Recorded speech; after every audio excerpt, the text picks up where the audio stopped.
ಅವರಿಗೆ ಹೆಚ್ಚಿನ ಒಂದು ಆಶೀರ್ವಾದವನ್ನು ನೀಡುವ ಮುಖಾಂತರ ನಮ್ಮ ಮಂಡಲದ ವತಿಯಿಂದ ಮತ್ತೊಮ್ಮೆ ಸನ್ಮಾನ್ಯ ನರೇಂದ್ರ ಮೋದಿ ಅವರಿಗೆ ಆಮೇಲೆಲ್ಲರ ನಾಯಕರಾದಂತ ಸನ್ಮಾನ್ಯ BC ಪಾಟೀಲ್ ಅವರು ಈ ಒಂದು ತೆರಿಗೆ ಕುರಿತು ಮಾತನಾಡುತ್ತಿದ್ದಾರೆ. ಉತ್ಸವ ಸಮಾರಂಭ, ಉಳಿತಾಯ ಉತ್ಸವ ಸಮಾರಂಭ, ಪ್ರಧಾನಮಂತ್ರಿ ನರೇಂದ್ರ ಮೋದಿ ಅವರ ಮಾತು. ಈ ಉಳಿತಾಯ ಉತ್ಸವ ಇವತ್ತು 22 ವಿಜಯದಶಮಿ ಪ್ರಾರಂಭ ಆಗ್ತಾ ಇದೆ. ಪ್ರಾರಂಭದ ದಿನದಲ್ಲಿ ಪ್ರಧಾನಮಂತ್ರಿ ನರೇಂದ್ರ ಮೋದಿ ಅವರು ಭಾರತ ದೇಶದ ಬಡವರಿಗೆ, ಹಿಂದುಳಿದವರಿಗೆ, ಮಧ್ಯಮ ವರ್ಗದವರಿಗೆ, ಸ್ತ್ರೀಯರಿಗೆ, ರೈತರಿಗೆ ಬಹಳ ದೊಡ್ಡ ಕಾಣಿಕೆಯನ್ನು ನೀಡಿದ್ದಾರೆ. ಅಂತ ಈ ಸಂದರ್ಭದಲ್ಲಿ ಇಲ್ಲಿ ನಿಕಟಪೂರ್ವ ಅಧ್ಯಕ್ಷರಾದಂತಹ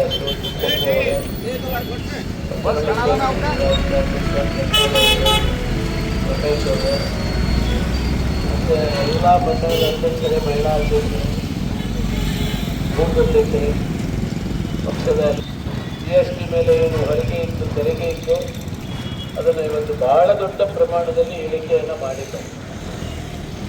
ಇವತ್ತು ನಮಗೆಲ್ಲ ಪೇಪರ್ ಓದಿದರೆ ಗೊತ್ತಾಗ್ತಾ ಇದೆ, ಬಡವರಿಗೆ, ಮಧ್ಯಮ ವರ್ಗದವರು ವಿಶೇಷವಾಗಿ ಈ ವರ್ಷ ಆರ್ಥಿಕ ವರ್ಷದಲ್ಲಿ ಇನ್ಕಮ್ ಟ್ಯಾಕ್ಸ್ ಏನು ಜಾತಿ ಗಣತಿ ಮಾಡ್ತಕ್ಕಂಥ ಅಧಿಕಾರ ರಾಜ್ಯ ಸರ್ಕಾರಕ್ಕಿಲ್ಲ.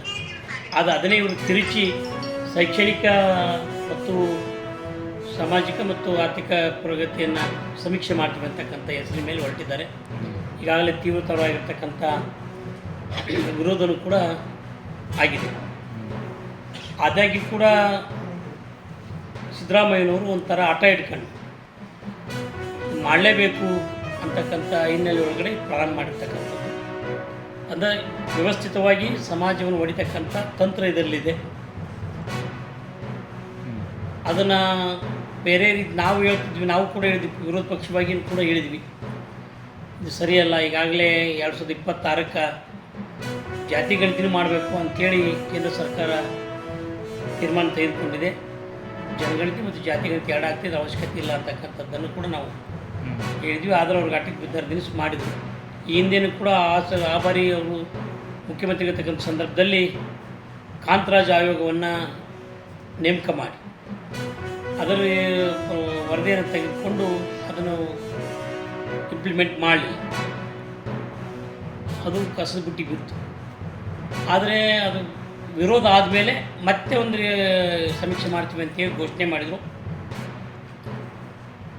ಕಾಂಗ್ರೆಸ್ಸಿನ ಎಲ್ಲ ಸಚಿವರು ಸಂಪುಟದಲ್ಲಿನೇ ಭಾಳ ತೀವ್ರವಾಗಿರ್ತಕ್ಕಂಥ ಇದರ ಬಗ್ಗೆ ವಾಗ್ವಾದ ನಡೀತು ಅಂತಕ್ಕಂಥದ್ದನ್ನು ಕೇಳಿದ್ವಿ. ಆದರೆ ಮಾರನೇ ದಿವಸ ಹೈಕಮಾಂಡು ಮಧ್ಯಪ್ರವೇಶ ಮಾಡಿ ಅವ್ರನ್ನ ಶಾಂತಗೊಳಿಸಿತು. ಅಂದರೆ ಒಟ್ಟಾರೆ ಇದು ವ್ಯವಸ್ಥಿತವಾಗಿರ್ತಕ್ಕಂಥ ಸಂಚು, ಒಡಲೇಬೇಕು, ಸಮಾಜವನ್ನು ಒಡೆದು ಆಳಬೇಕು ಅಂತಕ್ಕಂಥ ಒಂದು ವ್ಯವಸ್ಥಿತವಾಗಿರ್ತಕ್ಕಂಥ ಸಂಚು. ಅದಕ್ಕೆ ನಾನು ತಮ್ಮ ಮುಖೇನ ಎಲ್ಲರಿಗೂ ಕೂಡ ನಾವು ಪಕ್ಷದ ವತಿಯಿಂದಲೇ ಇದು ಹೇಳ್ತಕ್ಕಂಥದ್ದು ವಿನಂತಿ ಏನು ಮಾಡ್ಕೊಳ್ತೀವಿ, ಧರ್ಮದ ಕಾಲಮ್ನಲ್ಲಿ ಹಿಂದೂ ಅಂತಕ್ಕಂಥದ್ದನ್ನು ನಮೂದಿಸಬೇಕು ಮತ್ತು ಜಾತಿಯ ಕಾಲಮ್ನಲ್ಲಿ ನಿಮ್ಮ ಜಾತಿಗಳನ್ನು ಬರೆಸಬೇಕು ಮತ್ತು ಉಪಜಾತಿಗಳಿಂದ ಉಪಜಾತಿಗಳನ್ನು ಬರೆಸಿ. ಆದರೆ ಧರ್ಮ ಅಂತಕ್ಕಂಥ ಸಂದರ್ಭದ ಕಾಲಮ್ನಲ್ಲಿ ನೀವು ಹಿಂದೂ ಅಂತಕ್ಕಂಥದ್ದನ್ನು ಕಡ್ಡಾಯವಾಗಿ ನಮೂದಿಸಬೇಕು ಅಂತಕ್ಕಂಥ ವಿನಂತಿಯನ್ನು ರಾಜ್ಯಾಧ್ಯಕ್ಷರು ಈಗಾಗಲೇ ಇದು ಕರೆ ಕೊಟ್ಟಿದ್ದಾರೆ. ಎಲ್ಲ ಕಡೆ ಕೂಡ ನೀವು ಕೂಡ ಅಲ್ಲಿ ಪ್ರೆಸ್ ಮೀಟ್ ಮಾಡಿ ಎಲ್ಲ ಕಡೆ ಹೇಳಬೇಕು ಅಂತಕ್ಕಂಥದ್ದು ಇರೋದ್ರಿಂದ ಹಿಂದೂ ಅಂತಕ್ಕಂಥದ್ದನ್ನು ಬರೆಸಬೇಕು ಅಂತಕ್ಕಂಥ ಒಂದು ವಿನಂತಿಯನ್ನು ಈ ಸಂದರ್ಭದಲ್ಲಿ ಎಲ್ಲ ಸಮಾಜದ ಬಂಧುಗಳು ಕೂಡ ಮಾಡೋಕ್ಕೆ ಇಚ್ಛೆ